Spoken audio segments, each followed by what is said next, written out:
السلام علیکم ورحمۃ اللہ وبرکاتہ۔ محترم ناظرین، اللہ رب العزت کا احسان ہے کہ اللہ رب العزت نے مجھے آپ کو قرآن کریم کو پڑھنے اور پڑھانے کی توفیق عطا فرمائی۔ اس پر اللہ رب العزت کا شکر ادا کریں، ہم بھی اور آپ بھی، آپ تمام حضرات جو لوگ قرآن کریم کو سیکھتے ہیں، کیونکہ یہ قرآن کریم کو سیکھنے کا مقدر اور اس کی قسمت ہر انسان کی نہیں ہوتی۔ بہت سے حضرات آپ کے ساتھ محلے میں ہوں گے، بہت سے حضرات آپ کے معاشرے میں ہوں گے، جو گھر میں ہوں گے، جو قرآن کریم کو نہیں جانتے ہوں گے اور نہ ان کے اندر سیکھنے کا جذبہ ہوگا، لیکن اللہ رب العزت نے آپ کو چنا ہے، آپ کو قرآن کریم کو سیکھنے کی توفیق دی ہے، اس کے ذریعے سے آپ اپنی زندگی کو خوبصورت بنا سکتے ہیں۔ تو آئیے آج ہم سبق شروع کرتے ہیں۔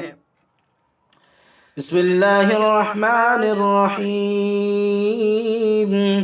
الہاکم التکاثر الہاکم التکاثر حتی زرتم المقابر کلا سوف تعلمون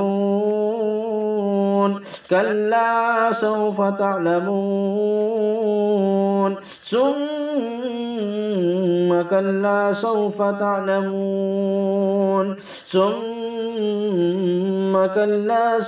تعلمون كلا لو تعلمون علم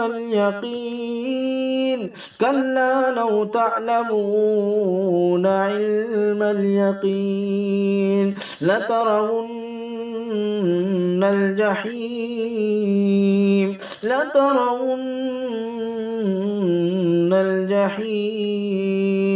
ثم لترونها عين اليقين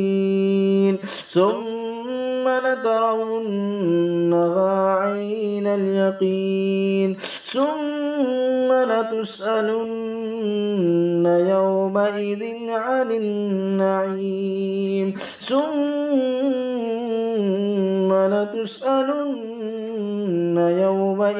عن النعيم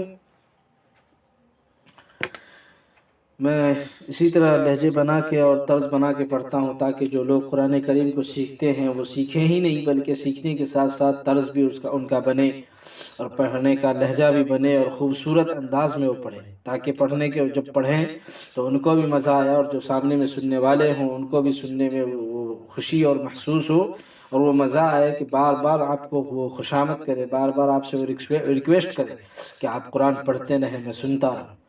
اسی لیے قرآن کریم کو سیکھیے جذبے کے ساتھ، اس کو اچھے انداز کے ساتھ، اس کے مخارج کے ساتھ، تب انشاءاللہ آپ کو بھی مزہ آئے گا اور سننے والے کو بھی مزہ آئے گا اور وہ خوشی ہوگی جو زندگی میں آپ نے کبھی محسوس نہ کی ہوگی قرآن کریم کے سلسلے میں۔ اللہ رب العزت سے دعا ہے کہ اللہ رب العزت تمام حضرات کو قرآن کریم کو سیکھنے اور سکھانے کی توفیق عطا فرمائے۔ یہیں پہ ہم سبق ختم کرتے ہیں۔ السلام علیکم ورحمۃ اللہ وبرکاتہ۔